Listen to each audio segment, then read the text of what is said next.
मिलता है कि नहीं। तो हम बोले दूसरा पॉइंट क्या बाबू, कि प्रकाश एक प्रकार की क्या है, ऊर्जा। अच्छा ध्यान देना कभी सही से, यहाँ पे हम लोग सोलर रखे, यहाँ से प्रकाश आया और सोलर से क्या होता है, करंट आती है। पता है क्या बाबू, करंट फ्लो होता है या नहीं होता है नहीं? तो जरा समझना सही से, यहाँ सूर्य का प्रकाश आया, सोलर पे पड़ा और सोलर से कुछ हुआ सर, करंट प्रवाहित हुआ। तो हम लोग कह सकते हैं कि जो प्रकाश है एक विद्युत चुंबकीय तरंग है। कैसा तरंग है,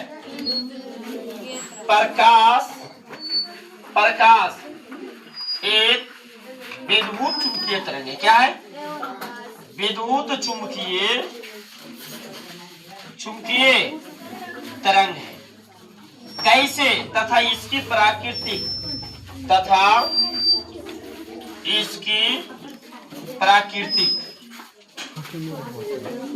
अनुप्रस्थ होती है। क्या होती है, अनुप्रस्थ होती है।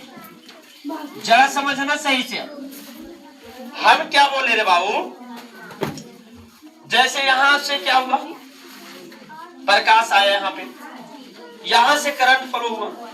अच्छा मान लो जब करंट आता है तो हम लोग सटते हैं तो करंट मारता है कि नहीं, एकदम सटल रह जाएगा, ऐसा बोलते हैं कि नहीं। तो चुंबक की तरह काम कर रहा है कि नहीं, किसकी तरह काम कर रहा है। तो इसीलिए बोले प्रकाश एक विद्युत चुंबकीय तरंग है तथा इसकी प्राकृतिक क्या होती है, अनुप्रस्थ। चौथा हम लोग समझेंगे कि जो प्रकाश की चाल सबसे अधिक होती है वो निर्वात में होती है। किसमें, निर्वात में। बाबू तुम लोग का जैसे हम समझाए हैं कि जो प्रकाश, जैसे हम बताएं निर्वात का मतलब क्या, जहाँ कोई माध्यम नहीं। माध्यम का मतलब क्या, जैसे बताइए हवा माध्यम है, पानी है तो पानी माध्यम है, बालू है तो बालू माध्यम है। उसी तरह से कोई माध्यम नहीं रहेगा तो उसको हम लोग क्या कहते हैं, निर्वात। क्या कहते हैं, निर्वात। तो प्रकाश की चाल सबसे अधिक निर्वात में होती है। बात को ध्यान देना, प्रकाश की चाल सबसे अधिक किस प्रकार से कैसे चलता है।